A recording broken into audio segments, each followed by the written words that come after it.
Have you ever promised yourself that tomorrow would be different? That you would finally wake up early, stop procrastinating, start that habit you keep avoiding? And yet, when the time comes, you give in to the same excuses, the same distractions, the same resistance.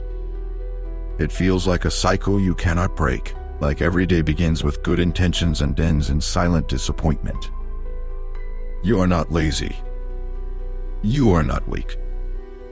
You are just stuck in a loop and no one ever taught you how to break it. But imagine this: what if discipline was not a battle you fight, but a rhythm you learn to move with? What if, instead of trying to force change, you learn how to build it into your bones quietly, steadily, every single day?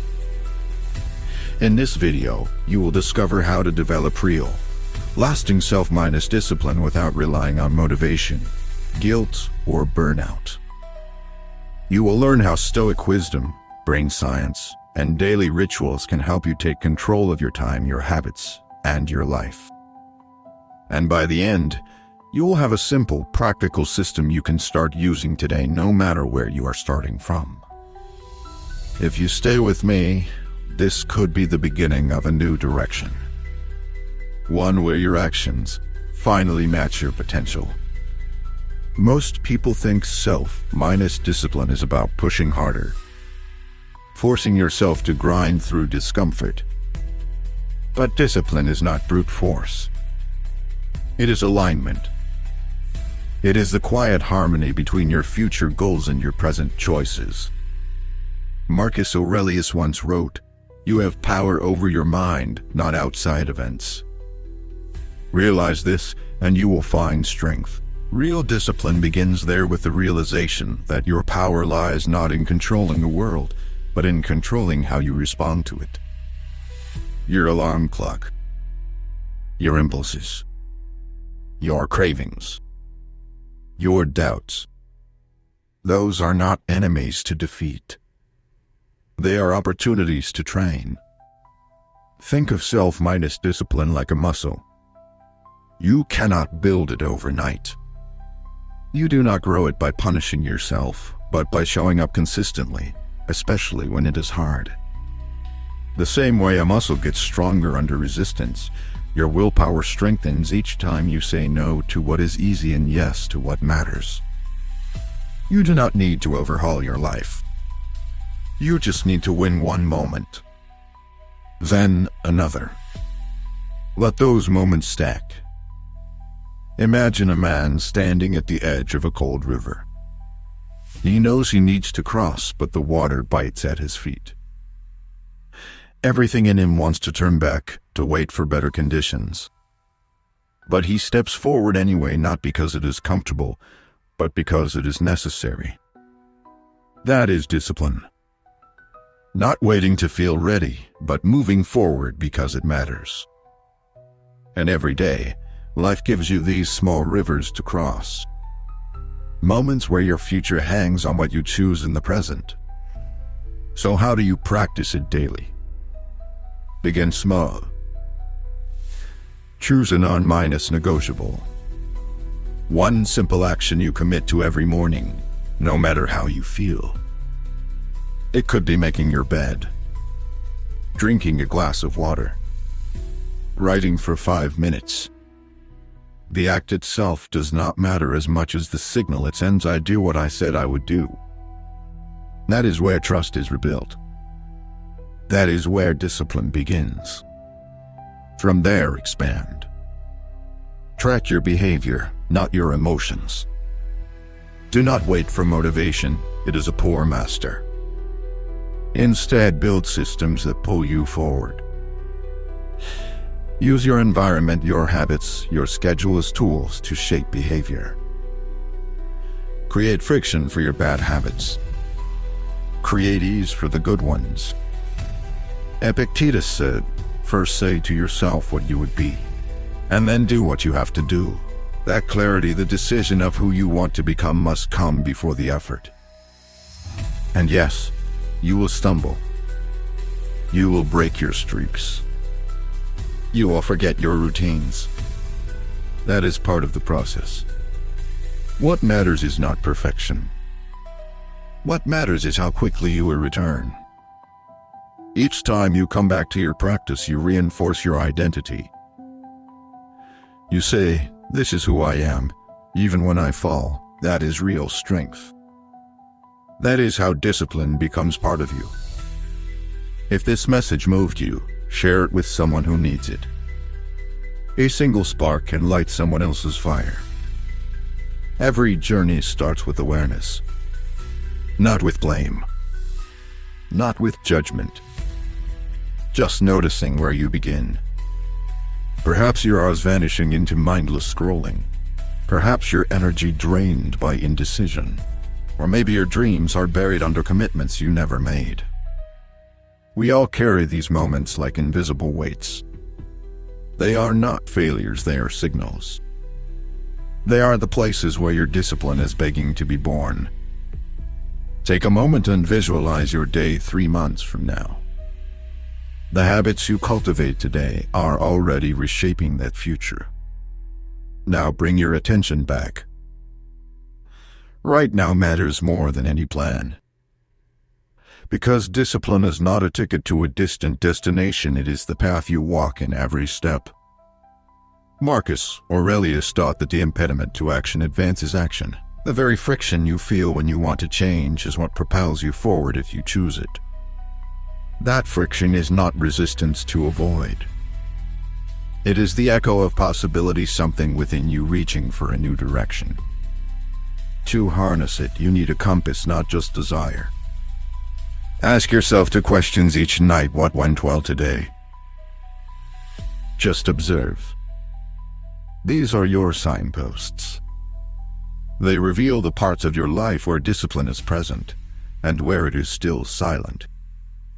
Your mission tonight is to learn. Your mission tomorrow is to apply.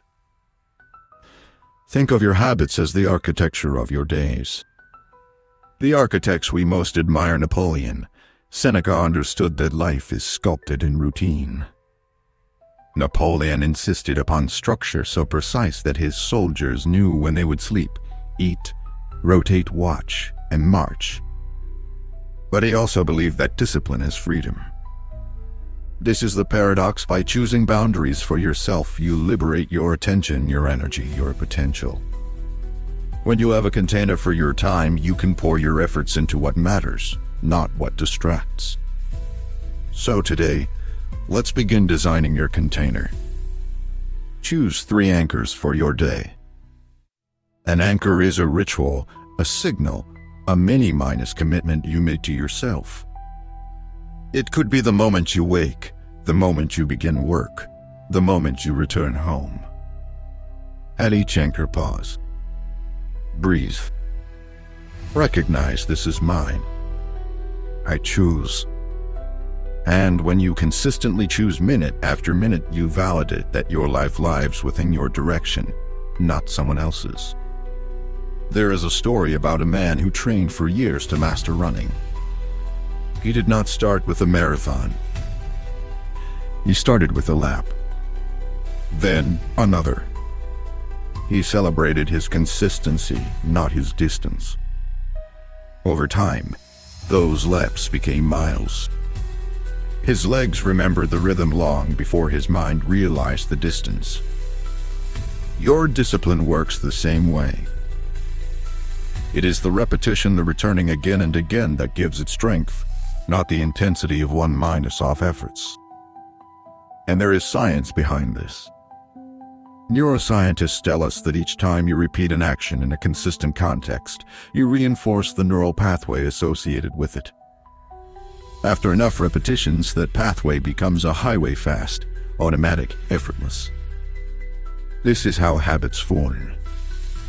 When discipline becomes a habit, it no longer relies on willpower. It becomes default. Your environment becomes your ally. Your calendar becomes a coach. Your cues become catalysts. But structure alone is not enough. You must also tend to your emotional reserve. Discipline is not about draining yourself for achievement. It is about building a reservoir. Recharge is part of the system. You cannot run a river dry. You need space to breathe, reflection to recalibrate, rest to reset. Seneca reminded himself that a mind at peace can endure hardship better than one at restlessness. Dedicate time to stillness. I walk without purpose. 20 minutes with your journal. A moment where you are not earning, proving, doing. You are simply being. This is also where support plays its part. You are not meant to build discipline in isolation. We are social beings. Whoever you spend time with influences who you become. Choose a circle that holds you accountable not to perfection, but to consistency. Share your intent. Make yourself known to your own ideals. Write it down. Say it out loud. Let it become something beyond your private wish. When your promise is witnessed, even by one other person, you step into a larger reality. But remember, accountability is not punishment, it is commitment. If you miss a day, do not unravel your entire before minus and minus after. Just return to the baseline. Reset with kindness. One of the greatest betrayals of discipline is the belief that a slip disqualifies you. It does not. It just informs you. A wise practitioner does not stop at the first wave. They swim through the current. They return to the anchor. They recommit to the rhythm. So this moment is important. Wherever you are listening, however your day feels, you can begin. Look at your calendar. Choose your 3 anchors. Define your rituals. Name them. Write them down. Show someone. And tonight, ask, did I honor them? And if not, why? Then tomorrow, return with curiosity, not guilt. Every story about discipline is a story about showing up. And every time you show up, you make the story yours. You are not building discipline for its own sake. You are building it for your life. For the person you long to be.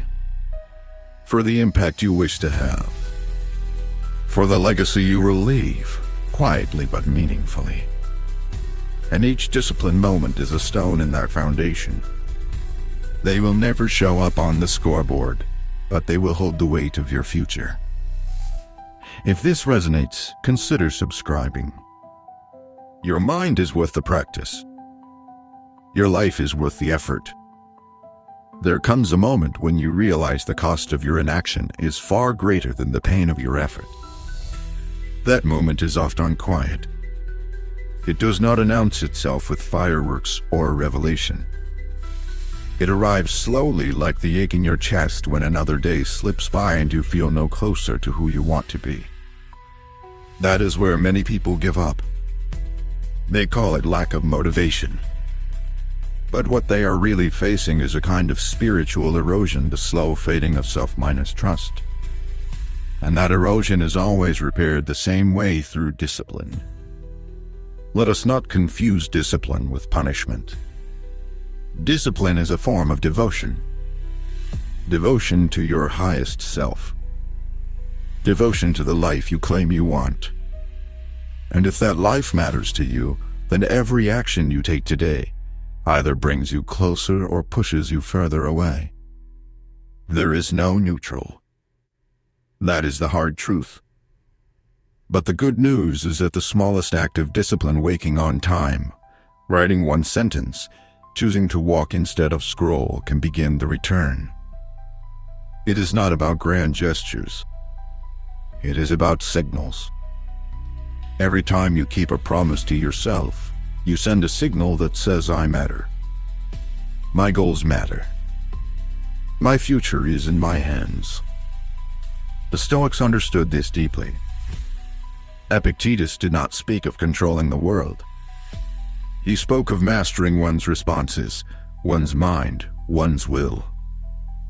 He said, if you want to improve, be content to be thought foolish and stupid. Why?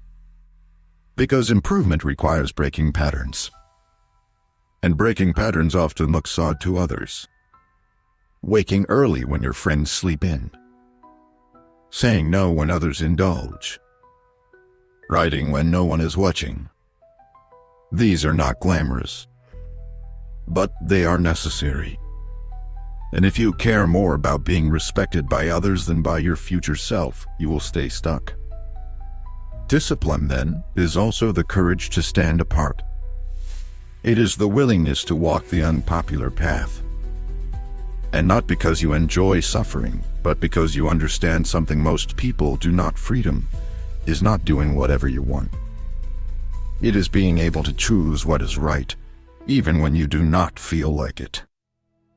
That is real power. Not the power of domination, but the quiet power of alignment. So what gets in the way? Usually it is emotional fog. You feel tired, overwhelmed, stressed, and your habits react. You reach for comfort instead of clarity. This is not weakness. It is a sign that your system needs attention. The solution is not just willpower. It is recovery. If you want to be disciplined, take care of your energy like a sacred resource. Sleep well. Move your body. Clear your environment. These are not side tasks. They are prerequisites for clarity. And then build the plan. Not a perfect plan. Not a life overhaul. A simple, steady system that supports your goals. Begin with 3 questions each morning. What must I do today?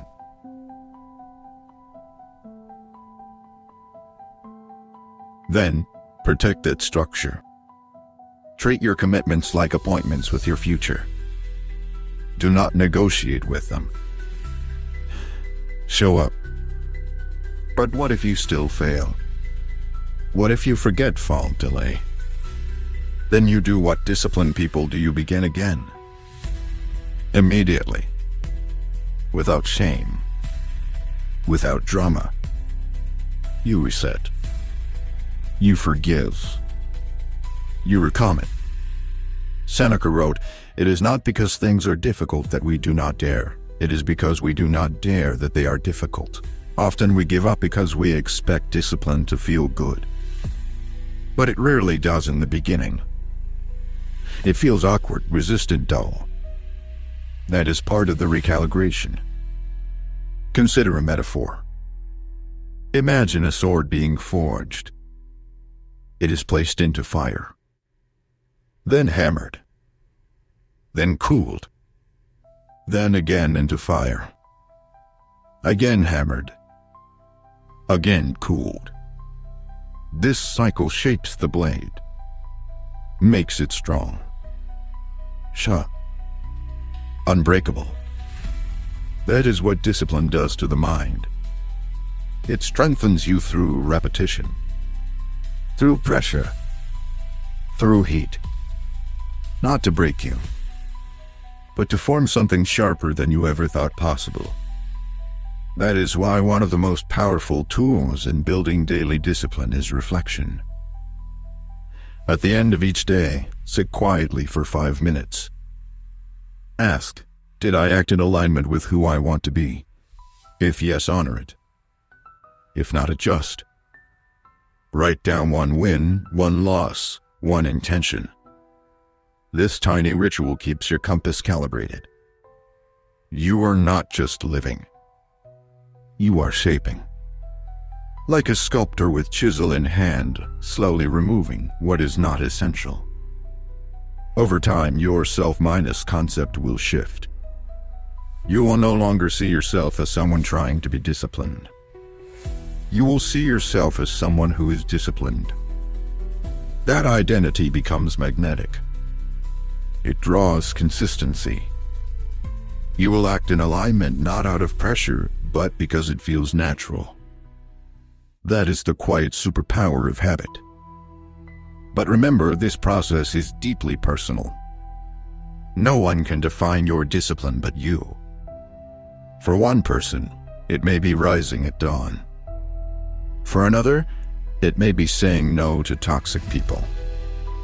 For you, it may be writing each day, honoring your word, or simply not giving up. Whatever it is, name it. Own it. Return to it daily. Discipline is not something you stumble upon. It is something you return to over and over until it becomes your second nature. And when you feel discouraged, when you feel like none of it is working, pause and look back. Look at the days you showed up. The times you did the hard thing. They are not small. They are proof. Proof that you are capable of far more than you think. Let those moments remind you you do not need more time. You need more direction. You do not need to be perfect. You need to be persistent. If this voice has helped you see something more clearly, send it to someone walking their own road. We rise better when we rise together. Some days, the hardest battle is not against the world, but against your own hesitation. That quiet voice that says, it's okay to skip just this once, or you can try again tomorrow. It does not shout. It whispers. It speaks in comfort, in logic, in delay. But here is the truth: that voice is not your friend. It is the gatekeeper of every life you never lived. And every time you obey it, you strengthen it. But every time you defy it, even with the smallest act, you weaken it. Discipline is not about being fearless.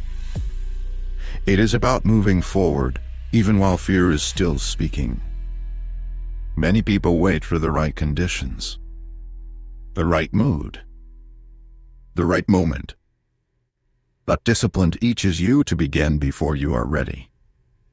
Marcus Aurelius understood this clearly. He wrote at dawn, when you have trouble getting out of bed, tell yourself, I have to go to work as a human being. He did not speak of motivation. He spoke of duty, purpose, identity. The sun rises whether you feel like waking or not. Your life unfolds with or without your consent. So if you do not lead it, it will lead you. And this is where most people misunderstand freedom. They believe freedom means no structure. But true freedom is not absence of discipline, it is born from it. A person ruled by impulse is not free. A person who cannot finish what they start is not free. Freedom is the ability to act according to what you value, not what you feel. And that only comes from training your mind like you would train a muscle. Slowly, repetitively, with respect for the process. So how do you train that mind? Start by removing negotiation. If you decide to write, write. Do not open the conversation about how you feel. If you decide to work out, move.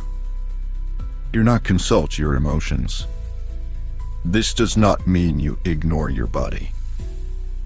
It means you do not give your momentary feelings power over your long-term direction. Epictetus taught that external events are not in our control, but our choices are. So when you feel tired, you can still choose to do something. When you feel unmotivated, you can still begin. That is power. Quiet, steady, unshakable power. It helps to create what I call disciplined triggers, small signals that initiate action. For example, if you want to read every evening, place your book on your pillow each morning. If you want to start meditating, leave your mat near the door. These cues reduce resistance.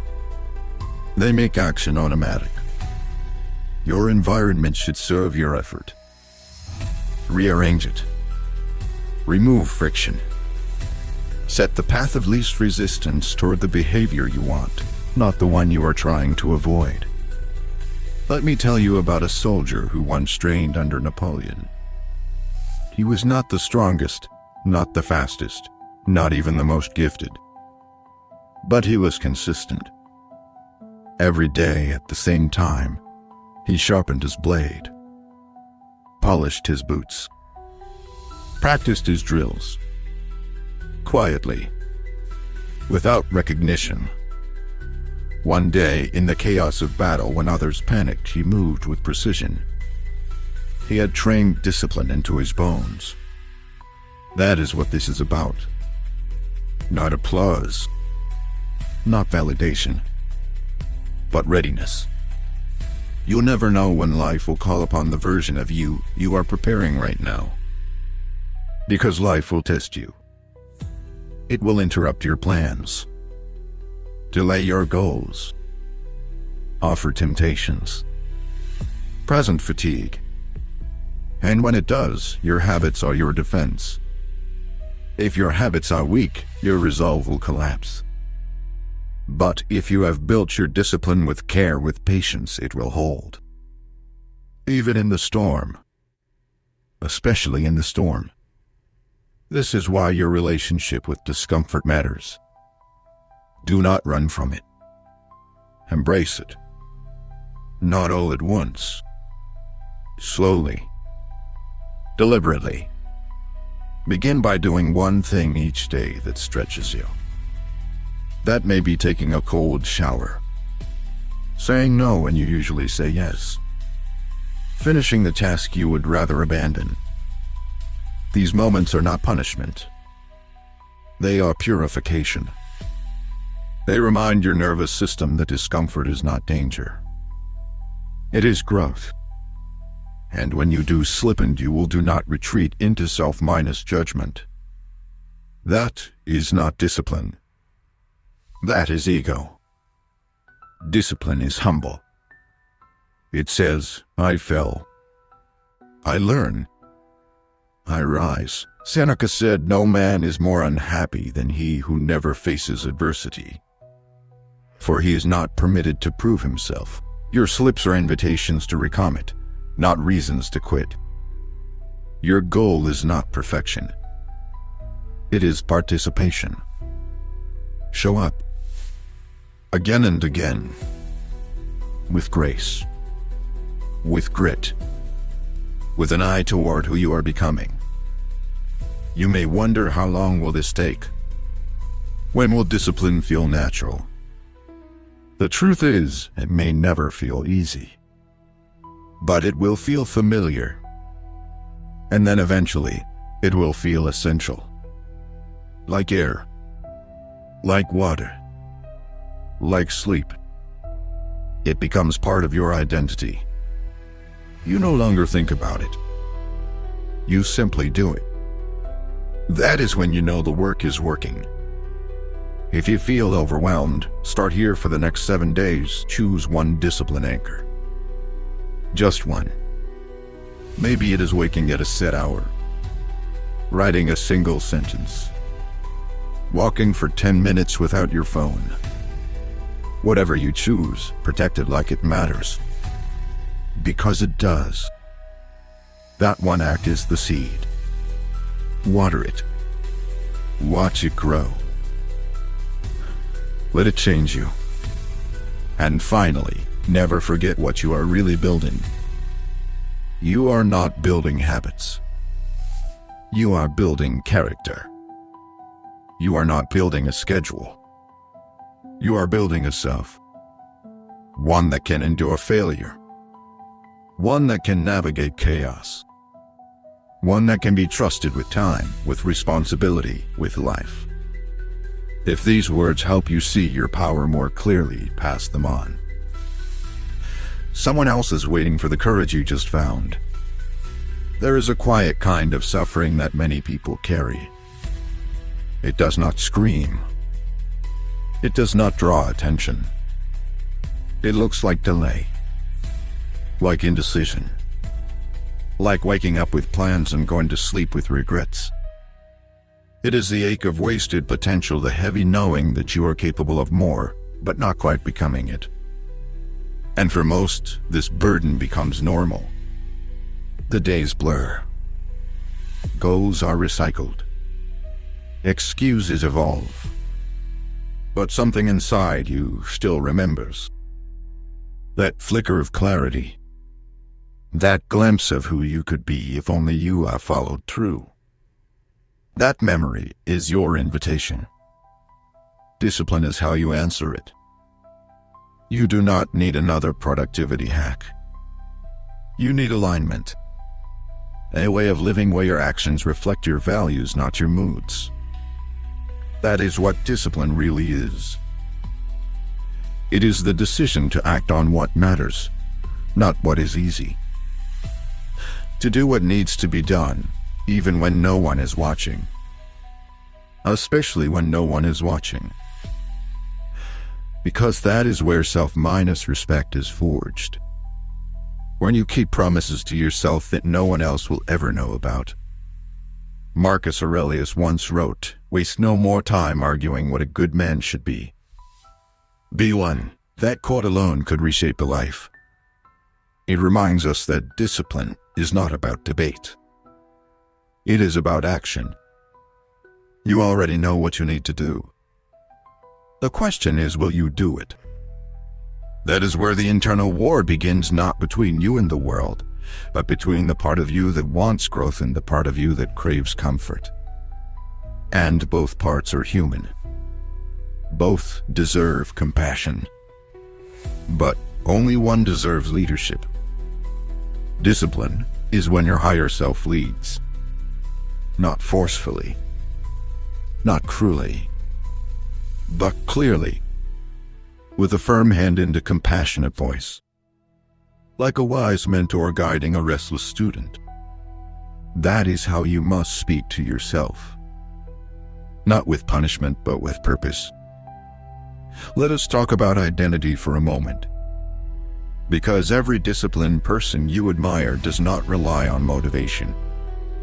They rely on who they believe they are. That belief fuels behavior. If you see yourself as someone who follows through, you will. If you see yourself as someone who always breaks habits, you will. Your identity is the thermostat. Your actions are the temperature. If they do not match, the system corrects itself.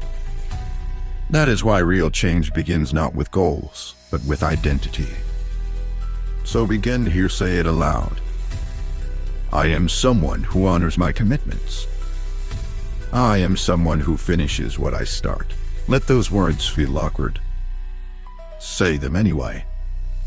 Say them until they no longer sound foreign.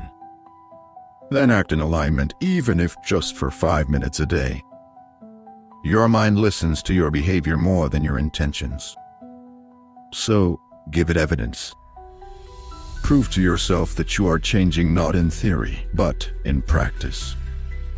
One tool that accelerates this process is the non-negotiable list. Choose 3 behaviors that align with who you want to become. These are not tasks. They are identity markers. For example, I move my body daily. I write something meaningful each morning. I do not check my phone before sunrise. These rules become your code. They are not goals to chase. They are standards to embody. Over time, this code becomes your compass. When you are tired, it reminds you. When you are distracted, it anchors you. When you forget, it brings you back.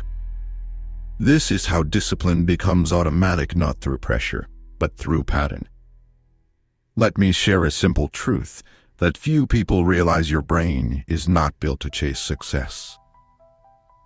It is built to avoid pain and seek familiarity. That is why change feels so hard. It is not because you are incapable. It is because your mind is protecting you from discomfort. But discomfort is where the expansion lies. The life you want is on the other side of that temporary resistance. Every time you step through it, you widen the range of who you are. That is why exposure matters. If something scares you, face it in small doses. Speak up. Wake up early. Delay gratification. Each of these is a tiny rebellion against the comfort that keeps you small. And the more you expose yourself to discipline, the more it becomes your default setting. You are not fragile. You are simply unused to the weight of your own power. Discipline reveals it. Slowly. Relentlessly. Through practice, not perfection. Through showing up, not showing off. Through the 1,000 quiet choices that no one will clap for, but that your future self will thank you for. And when the world becomes loud, when distractions compete for your attention, return to breath. One breath. One pause. One moment to remember this is your life. Your day. Your choice. Epictetus said, "No man is free who is not master of himself." And mastery begins with awareness. Awareness of your patterns. Awareness of your power. Awareness of the fact that every moment is a vote for the person you are becoming. So vote wisely. You do not need to win every moment. But you must stay in the arena.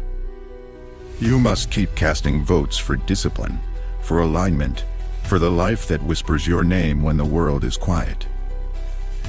If this message grounded you, anchor it by sharing it with someone who needs it. You never know how deeply one quiet truth can change a life.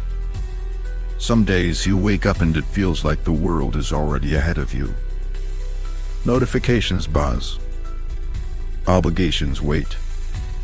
The pressure to perform, respond, deliver it all begins before your feet touch the floor. In that moment you have two choices: to react or to reclaim. That choice made repeatedly, daily, is where discipline lives. It is not in the intensity of your goals, but in the intimacy of your rituals. In how you meet your mornings. In how you protect your first hour. In how you refuse to give your peace away before you even earn your breath. Discipline begins with sovereignty over your time, your thoughts, your energy. And yet, so many people surrender these things before breakfast. Not because they are weak, but because they have not decided what matters. And in the absence of clarity, urgency always wins. The email gets answered. The feed gets scrolled. The habit gets delayed. And slowly, so quietly, your life becomes a reflection of everything urgent but nothing important. Marcus Aurelius warned himself de leave could leave life right now. Let that determine what you do, say, and think. This was not morbid. It was clarifying. If today were your last, would you waste it checking for likes? Would you start and abandon the same goal again? Or would you treat your time as sacred because that is what discipline really is, a sacred arrangement between your values and your actions? If you struggle to stay consistent, it is likely because you are living from the outside in, letting the world dictate what gets your attention. But true discipline begins when you flip that. When you move from the inside out. When your intentions shape your behavior, not your impulses. That begins with structure. You must create containers for your life. Morning and evening rituals. Time blocks for focused work. Boundaries for rest. These containers give shape to your freedom. Without them, your energy spills everywhere. With them, it flows in the direction you choose. And it is not about rigidity. It is about rhythm. Imagine a drumbeat beneath your die, a quiet pulse that brings you back when the world gets loud. That is what a routine is. Not a cage, but a compass. a way to return to yourself when you drift. Start with the morning. This is where momentum begins. Before you check your phone, before you respond to the world, sit, breathe, move, reflect. Choose 3 intentions, 1 for the body, 1 for the mind, 1 for your purpose. Write them down. These are your daily compass points. Then guard them fiercely. Then comes the work. Whatever your craft, your mission, your current duty, approach it with full presence. Turn off distractions. Set a timer. Focus on one task. Discipline is not about doing everything.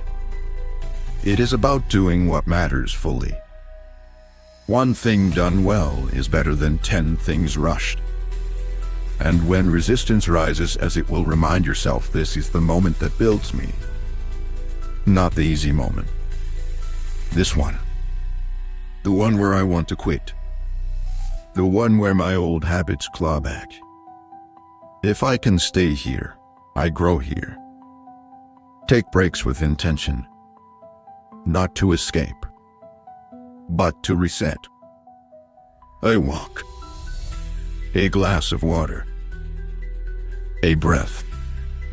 Your brain needs space to integrate, not more noise to consume. This is the overlooked disciplined stillness. And then your evening. This is the ritual that closes the loop. Reflect on your day. Ask, did I live today aligned with my values? No shame. No judgment. Just data. Write down 1 win. 1 loss. 1 thing you are grateful for. This 5-minute habit will shape your self-awareness more than any book. But here is the thing, none of this works if you do not believe you are worthy of the life discipline creates. Many people sabotage their habits because deep down, they feel they do not deserve success, clarity, or peace. This is where the deeper work begins. The work of self-regard. Of treating yourself like someone worth showing up for. Someone worth keeping promises to. Someone worth investing in. That is what discipline is, self-respect in motion. Not self-denial. Not self-punishment. But self-respect. The daily choice to become someone you can be proud of when the room is empty and the mirror is honest. And yes, it will be hard. You will fail. You will slip. But that is not the end. It is part of the practice. Seneca said, difficulties strengthen the mind, as labor does the body. Let your difficulties be teachers. Let them shape your resilience. Each time you return after falling, your discipline deepens. Your identity hardens. Your future becomes sturdier. Do not wait for a perfect week. Begin now.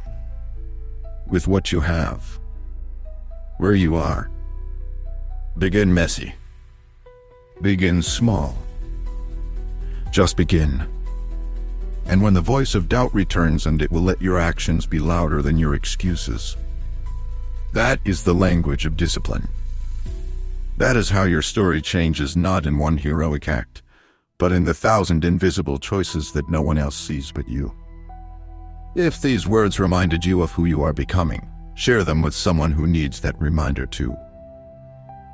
Together, we grow stronger. There is a moment, often unnoticed, where your future is being decided. It is not during a major crisis. It is not when everyone is watching. It happens in silence, when you are alone, tired, maybe bored. You feel the urge to escape, to give in, to delay just a little longer. And in that tiny window, you are either voting for your old self or your future self. Discipline lives in that moment, not in inspiration, in interception, in the pause before the slip. Most people are not undisciplined because they lack strength. They are undisciplined because they never interrupt the loop. That loop, the habit of avoidance, of comfort, of delay, is not personal. It is a program. And like any program, it can be rewritten. But only if you are aware enough to notice when it begins to run. That is the work, not to try harder, but to see clearer. Let us break this down. Every habit has three components: a cue, a behavior, and a reward. The cue is the trigger. The behavior is the action. The reward is what your brain thinks it gained. Most of your self-minus destructive patterns follow this loop. Stress triggers the cue. You scroll your phone. The reward is momentary escape. But what if, instead of trying to break the habit through willpower, you redesign the loop? Begin by replacing, not removing, the behavior. Keep the cue. Keep the reward. Change the middle. If stress is your cue, and you want relief, what else can give you that same feeling without destroying your focus? A walk? A breath? Writing for 5 minutes? That is how discipline becomes doable. You stop fighting yourself. You redirect yourself. Epictetus said, "First learn the meaning of what you say, and then speak." The same is true for your habits. First learn why you do what you do, then redesign. Discipline without self-minus knowledge is like driving blindfolded. You might move fast, but you will crash eventually. Know your patterns. Name them. Then choose them or change them consciously. Let us talk about friction. Bad habits grow in low-minus friction environments. If your phone is beside your bed, you will scroll. If junk food is in your kitchen, you will eat it. The easiest choice always wins. So change what is easy. Make good habits easier to start. Make bad habits harder to access. Put your phone in another room. Unplug your TV. Lay out your gym clothes the night before. This is not about willpower. It is about architecture. Your environment shapes your behavior more than your intentions do. Most people try to change internally while everything around them stays the same. That is a setup for failure. Rearrange your life to match your goals. Discipline, at its core, is not just about pushing through. It is about making the right choice the obvious one. Now let us explore the mental landscape. Because discipline is not just external. It is deeply internal. It is shaped by how you speak to yourself, how you recover from failure, how you interpret setbacks. Most people fail not from lack of ability, but from how they talk to themselves after failing once. The voice becomes cruel. You blew it. You always do. Why even try again? That voice is not your truth. It is your trauma.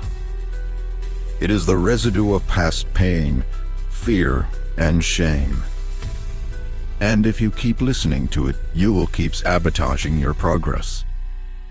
So speak to yourself like someone you care about. Like someone you are responsible for. Seneca wrote, "We suffer more often in imagination than in reality. That suffering, the self-minus condemnation, is optional." And discipline becomes sustainable when you remove that layer of inner cruelty. You are not your habits. You are the one who chooses them. And you can choose again. As many times as it takes. That is the grace of discipline.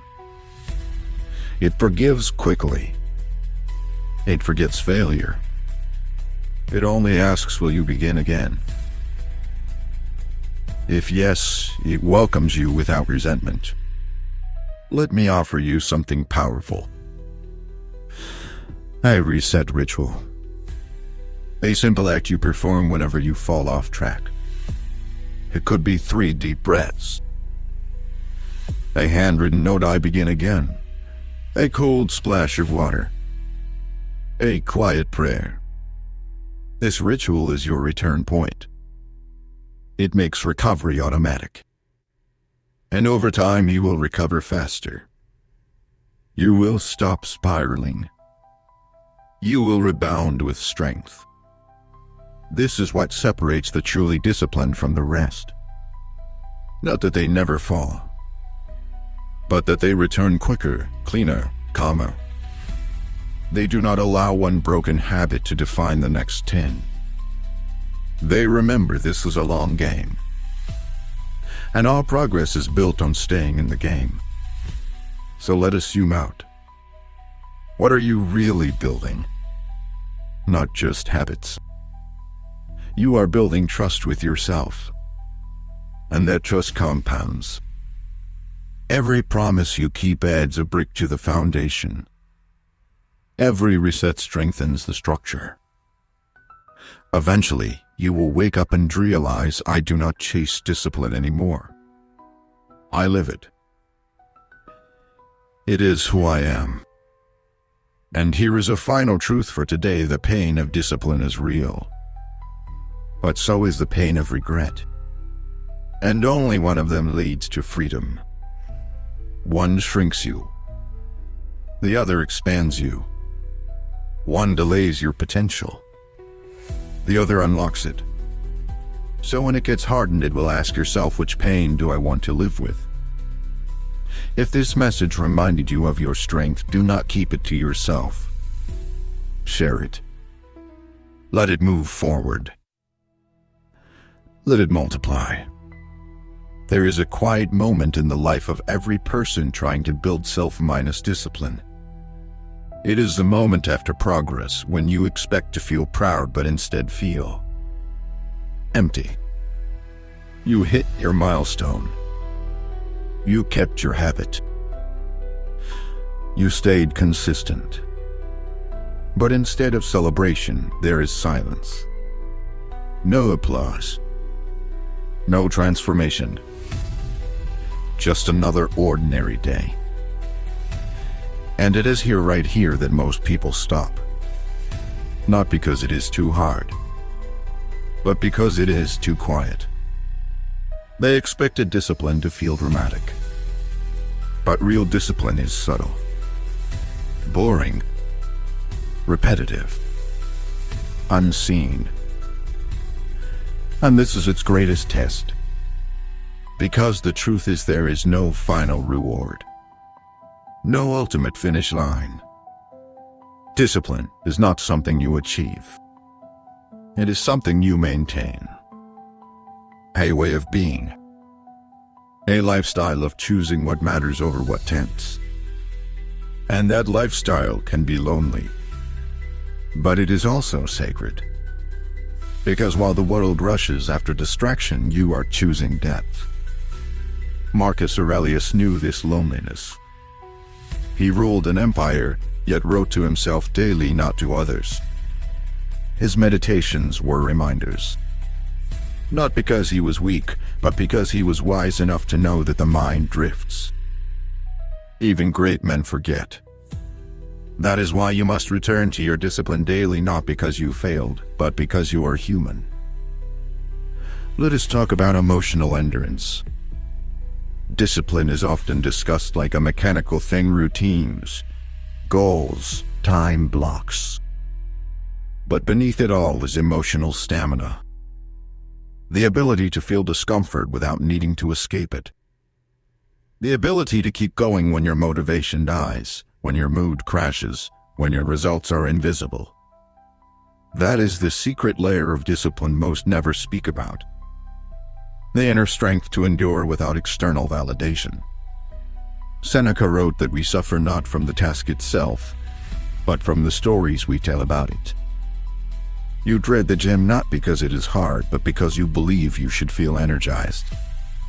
You resent the early wake minus up not because of fatigue, but because you expected it to feel purposeful. Discipline becomes easier when you remove the fantasy. When you stop expecting reward and simply embrace the routine. And here's a paradox: the less you expect results, the more likely you are to sustain the effort. Because your actions are no longer tied to outcomes, they are tied to identity. You write because you are a writer. You train because you are an athlete. You focus because you are someone who respects their own time. That internal shift from performance to personhood is what makes discipline sustainable. To strengthen this identity, you need rituals. Not tasks. Rituals. Small, sacred moments that bring you back to your values. A 60-second cold shower. A quiet journal entry. Lighting a candle before you write. These moments are not productive in the conventional sense, but they remind you of who you are. And in a world that constantly asks you to prove yourself, reminding yourself is powerful. But let us be honest. There will be seasons where your discipline breaks. Where illness, heartbreak, burnout, or crisis knock you off course. And in those seasons, you must shift your measure. Instead of asking, did I do it perfectly? Ask, did I stay connected to who I want to be? Sometimes, the most disciplined thing you can do is rest. Not because you are quitting, but because you are preserving your ability to continue. Epictetus said, do not explain your philosophy. Embody it. This means there will be no need to justify your standards to others. They will see it. In how you move. In what you refuse. In how calmly you return after chaos. Your discipline will speak louder than your declarations. And when it does, it becomes contagious. People around you feel it. They begin to respect it even if they do not understand it. And yet, do not seek admiration. Seek alignment. Every time you act in harmony with your values, you quiet the noise within. That peace, that clarity, that is the real prize. Not applause. Not aesthetics. Alignment. The feeling of knowing I am doing what I said I would. That is priceless. Let me offer you something more concrete now. A for minus question nightly check minus in. Just for questions. Answer them honestly, even briefly. 1. What did I do well today? 2. Where did I drift? 3. What emotion ruled most of my day? 4. What will I do tomorrow to improve by 1%?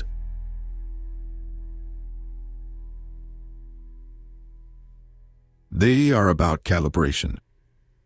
And when asked consistently, they build internal precision.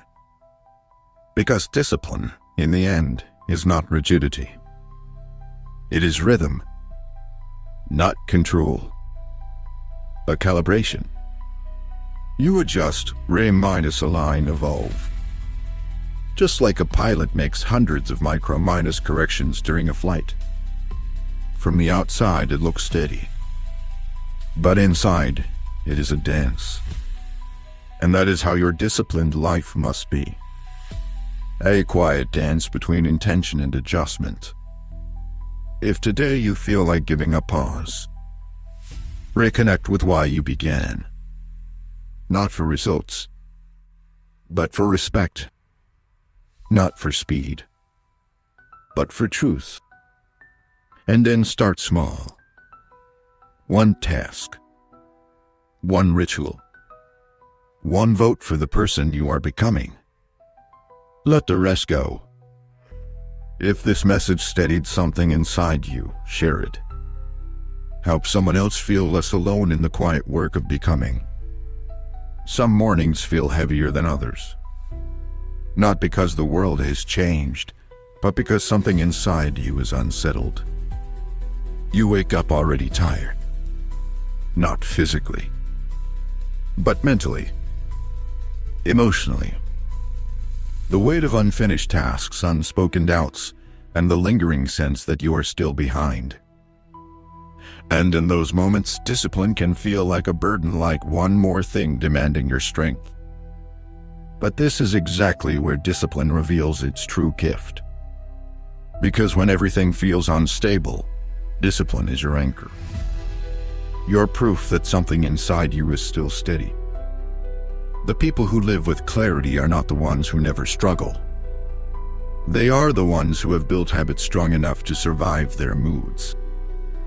Discipline is what carries you when motivation disappears. And it will disappear. Often. That is not a flaw in you. That is how emotions work. They rise and fall like tides. Discipline is the lighthouse. Always there. Always steady. Especially when the waters are rough. Marcus Aurelius faced wars, plagues, betrayal, and constant pressure, yet each day he wrote to himself. Why? Not for public record, but for clarity, for peace. He was reminding himself of what he could control: his mind, his choices, his character. And that is the foundation of daily discipline. Not the illusion of control over the world, but command over your own behavior, no matter what the world brings. Let us talk about resistance. That invisible force that pulls you away from what you said you would do. It is not laziness. It is fear disguised. Fear of failure. Fear of effort with no result. Fear of not being good enough. Resistance does not show up with a name tag. It hides in delay and distraction, in rationalizing that now is not the right time. But here is the secret: the right time never comes. You bring it into being through action. So the question is not, do I feel ready?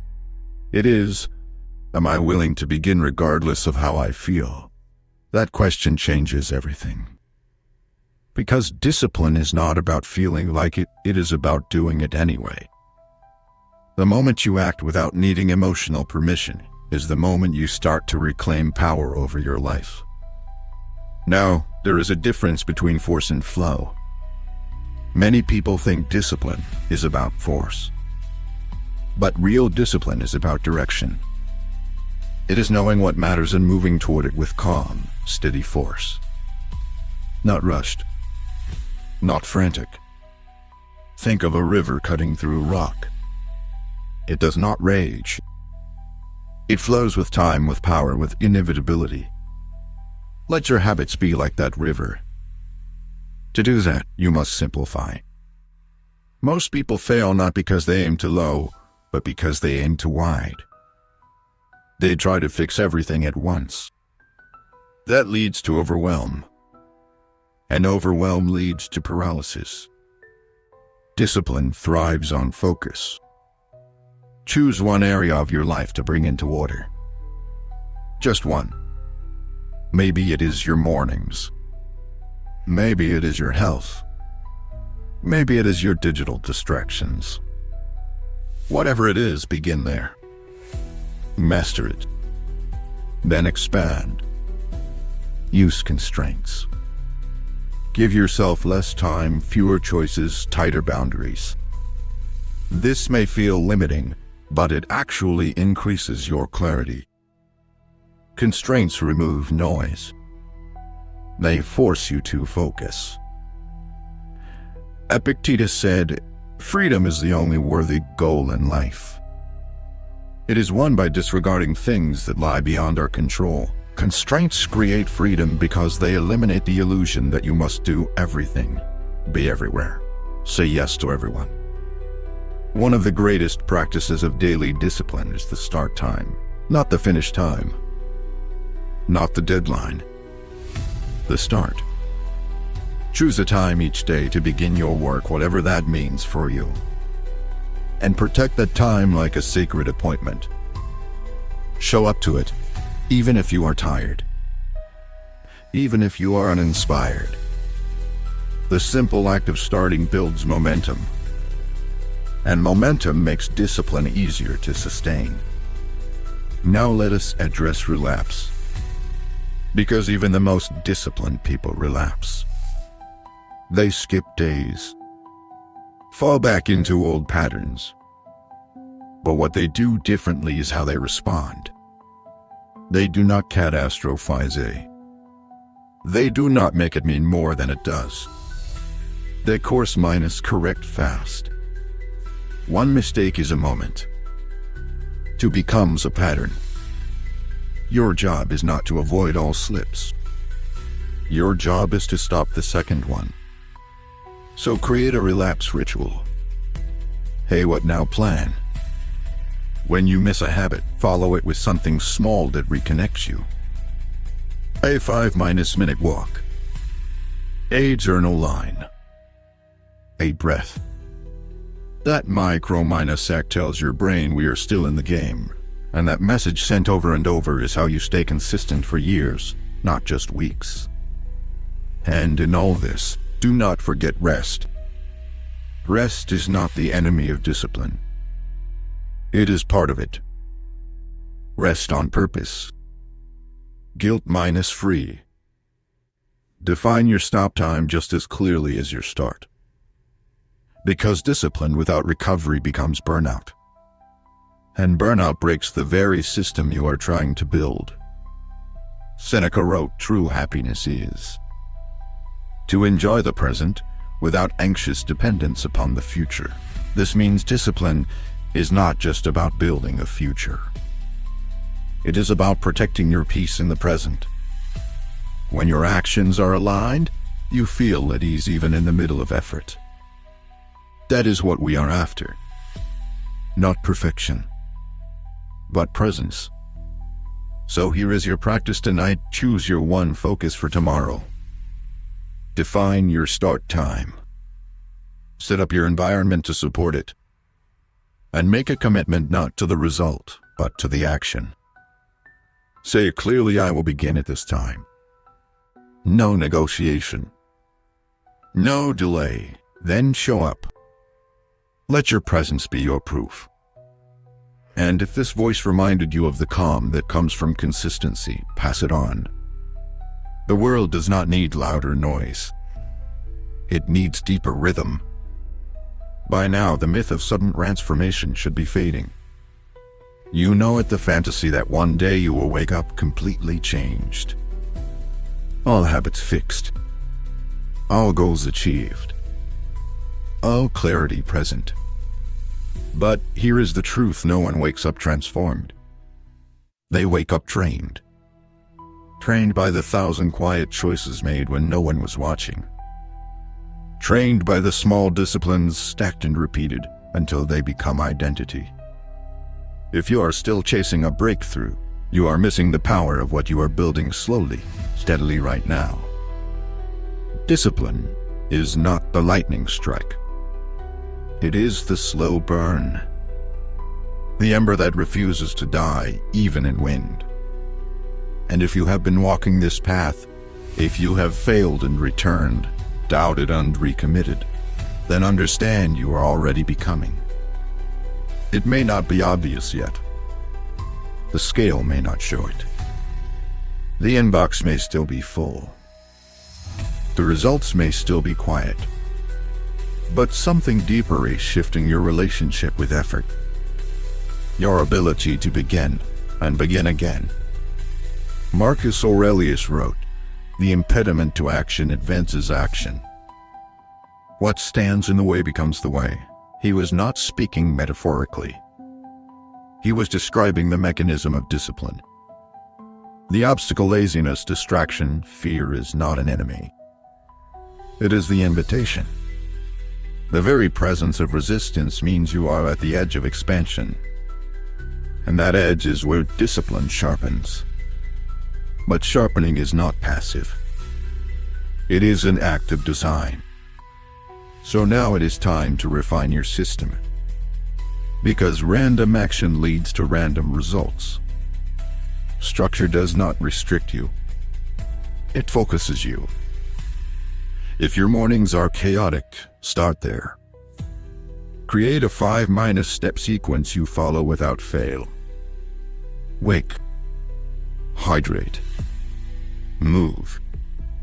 Focus. Begin. Keep it simple. Let it become automatic. When in doubt, return to the sequence. It is not just what you do, it is how you reset. Discipline loves simplicity. Most people complicate their routines in the name of optimization. 10 hacks. 5 apps. 12 new strategies. But all of it means nothing if you do not do the thing. Reduce your goals to their essence. Want to get fit? Move daily. Want to write? Sit and write. Want to grow? Read and reflect. Strip the process to what matters most. Then repeat. And when boredom shows up, and it will understand this boredom is not a problem. It is proof. Proof that your mind is detoxing from dopamine. Proof that you are settling into real focus. The most disciplined people are not immune to boredom. They are just fluent in it. They understand that boredom is the gate you must pass through before depth arrives. So do not run from the dull days, the uninspired reps, the workouts that feel routine, the work sessions where no magic appears. Those are the bricks, the ones no one sees. But without them, the foundation cracks. Your job is not to chase novelty. It is to stay. Stay in the work. Stay in the silence. Stay long enough for excellence to emerge. This brings us to one of the most powerful forces in daily discipline: delayed gratification. The ability to trade now for later. But not later as in years. Later as in hours. In moments. The momentary pause before reacting. The decision to finish a task before checking your phone. The choice to prepare a real meal instead of grabbing a snack. These micro-delays are not small. They are sacred. Every time you choose later wisely, you strengthen the muscle of patience. And patience, practiced daily, becomes confidence. Seneca said, "It is not that we have a short time to live, but that we waste much of it." Discipline is time reclamation. It is how you stop the slow leak of energy into things that do not matter. But to stop the leak, you must know where it is. Audit your day. What are the 2 hours that slip away unnoticed? Is it morning? Evening? The post-lunch drift. Identify it. Then reclaim it. Not by force, but by replacing it with intention. Let us talk about intentional discomfort. Not suffering for its own sake, but practiced resistance. Cold showers. Fasting. Silence. Rejection. Each of these builds capacity. Not just physically, but mentally. When you invite discomfort, you stop fearing it. And when you stop fearing it, you move faster through challenge. Most people avoid pain their entire lives. The discipline train with it. And as your capacity grows, so does your influence. Not just in your work, but in your presence. People feel something in someone who is self-disciplined. There is a steadiness, a gravity. They are not easily pulled, not reactive, not always available, because they are governed by something stronger than impulse. That is what you are building. not just habits, not just results, but a way of being that others can trust in, that you can trust in yourself. Trust is the real reward, not achievement. Trust. The ability to believe your own words. To know that when you say, "I will," you will. That is rare and powerful. And it is available to you not through hope but through practice. So here is the practice tonight. Write down one moment you handled well today, one moment you slipped, and one moment tomorrow where you will choose differently. That reflection done consistently becomes the architecture of discipline. Not perfect days, but examined days, lived with intention. And if you feel like this message brought you back to yourself, pass it on. Someone you know is one reminder away from beginning again. You are closer than you think. That is the quiet truth most people never hear. They feel stuck, so they assume they are far behind.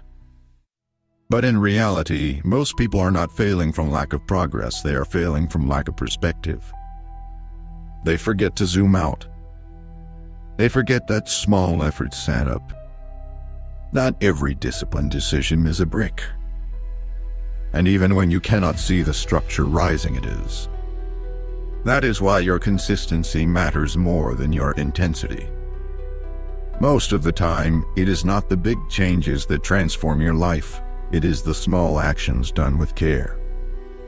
The repeated behaviors that seem insignificant at the time, but silently shape your future. And this is where discipline wins in the realm of the ordinary. When no one is watching. When it would be easy to coast. When excuses seem reasonable. When progress is invisible. Marcus Aurelius wrote, "You should be more straightforward and simple in your actions." That simplicity is not about doing less, it is about doing what matters. The disciplined person does not waste motion. They do not need to prove anything. They simply act because they have already decided who they are. Every day becomes a vote for that decision. So what are you voting for today? With your attention, with your habits, with your energy. Discipline means answering that question on purpose. And it also means subtracting.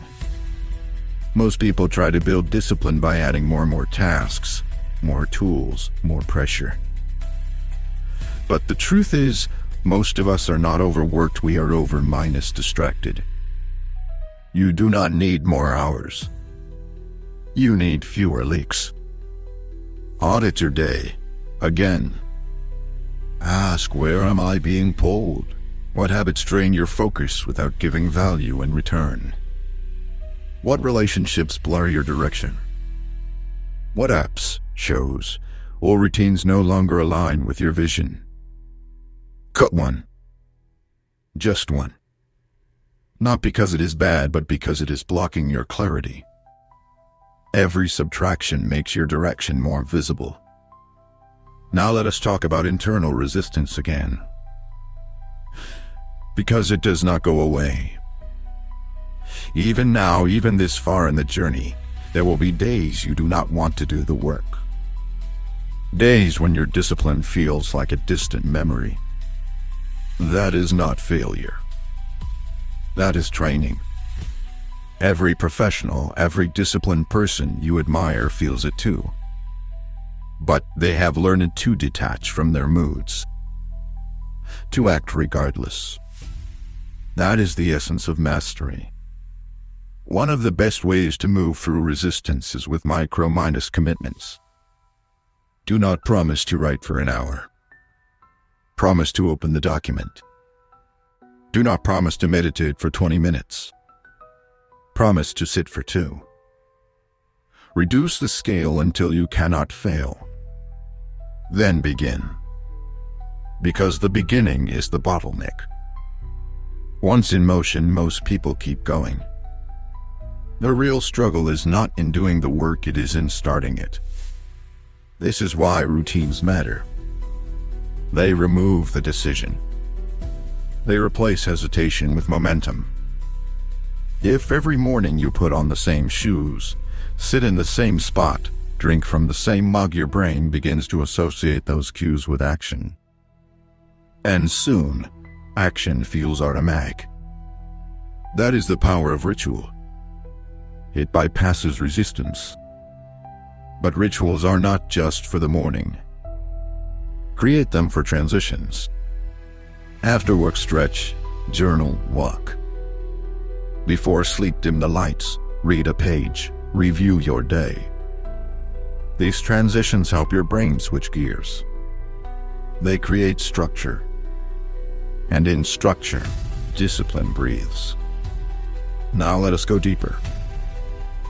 Because there is a question many people avoid, but you must face. What am I afraid might happen if I actually follow through? Strange question, right?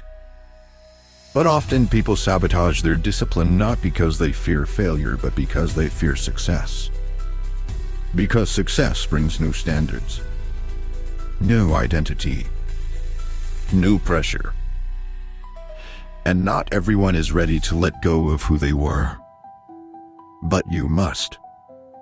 You cannot carry the past and move freely into the future. Epictetus said, if you wish to improve, be content to be thought foolish and stupid. That means growth will make you feel uncomfortable, maybe even out of place.